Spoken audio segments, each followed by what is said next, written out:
একটা কথা তুমি মনে রাখবা, মানুষ তোমাকে নিয়ে সমালোচনা করবেই, তুমি কহানা বলার মুখে হাত দিতে পারবা না। তুমি যদি হাত দাও তোমার হাত কেমড়ে ফেলবে সে। তোমার চারিপাশে মানুষের ভিড় তোমাকে নিয়ে সমালোচনা করছে, তাতে কি যায় আসে? তোমার পাশে তো তোমার রব আছে। তোমার কিসের টেনশন, তোমার কিসের হতাশা? তুমি কি ভুলে গেছো যে যিনি তোমাকে সৃষ্টি করেছেন তিনি কেন সৃষ্টি করেছেন? তুমি হতাশা কেন হও? মানুষ তোমাকে নিয়ে সমালোচনা করে, তাদেরকে করতে দাও, তাতে কি যায় আসে? তোমার রব আছে তোমার পাশে। প্রিয় ভাই, তুমি কখনো হতাশায় এবং দুশ্চিন্তায় ভোগ করো না। একাকিত্ব তুমি ফিল করতে পারো, তবে তুমি এই ভাবো না কখনো যে আমি একা আছি। তুমি যদি মনে করো যে আমি একা আছি, এটা তোমার ভুল ধারণা। কেননা তোমার সাথে তোমার সৃষ্টিকর্তা আছে, যিনি তোমাকে সৃষ্টি করেছেন। হ্যাঁ, একাকিত্ব থাকা ভালো, একা থাকা ভালো, বাট এটা কখনো ভাবা ভালো নয় যে আমি একা। এটা কখনো ভাবা ভালো নয়, কেননা আমার সাথে আমার রব আছেন, যিনি আমাকে সৃষ্টি করেছেন, আমার আল্লাহ আছে। তো কিসের আমি একাকিত্ব ভোগ করছি? আমার হতাশা, আমার ডিপ্রেশন, এগুলো কি কি ভাই, এগুলো কি?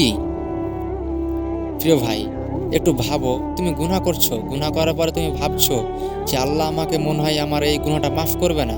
অবশ্যই অবশ্যই আপনাকে মাফ করবে। যদি খালেস অন্তরে যদি আপনার তওবা কামনা করো আল্লাহর কাছে, তো অবশ্যই আল্লাহ তাআলা ক্ষমা করবেন।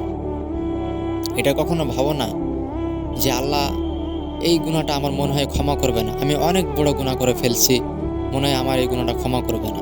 প্রিয় ভাই, এটা কখনো ভাবো না। তিনি তোমার রব, তিনি তোমাকে সৃষ্টি করেছেন। আল্লাহ তাআলা বলেন যে কোনো বান্দা যদি আমার কাছে যদি দুহাত তুলে কিছু চায়, আমি তার খালি হাত ফিরিয়ে দিতে আমি লজ্জা পাই। বলুন তো ভাই, কত বড় একটি কথা। অথচ আমরা, মানুষ সমালোচনা করছে আমাদেরকে নিয়ে, আমরা ডিপ্রেশনে আছি, হতাশায় ভুগছি, একাকিত্ব ফিল করছি, মনে করছি আমাদের পাশে কেউ নেই। আমরা নিজেকে নিয়ে আমাদের ক্ষতি করছি, আমাদের নিজের ক্ষতি করছি। আমাদের যে দেহ, আমাদের শরীর আছে, এগুলো আমরা নেশা করে আমাদের ক্ষতি করছি। প্রিয় ভাই, একটু ভাবো যে এই দুনিয়া রং তামাশায় মেতে কী লাভ? আসুন না আল্লাহর পথে।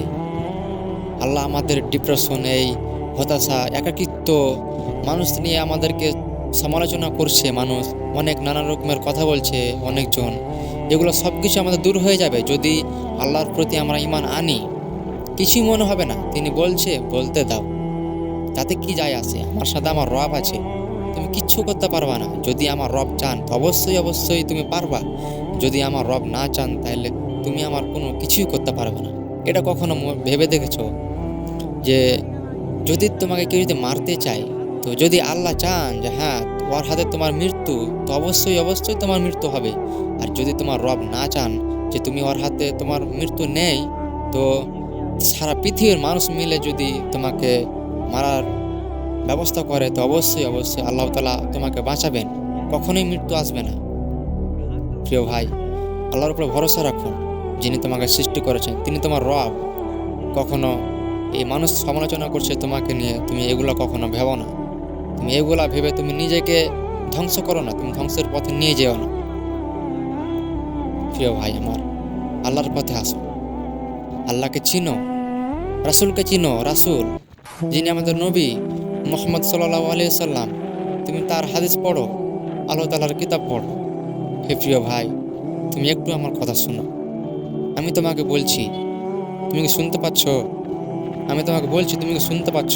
হে প্রিয় ভাই, একটু ভাবো, তোমার রব তোমাকে সৃষ্টি করেছেন, কেন সৃষ্টি করেছেন? তুমি যদি প্রশ্ন করো, তো তোমাকে বলবে যে আমি তোমাকে সৃষ্টি করেছি কেবল আমার ইবাদত করার জন্যই, তোমাকে এই দুনিয়ার রং তামাশায় মেতে থাকার জন্য নয়।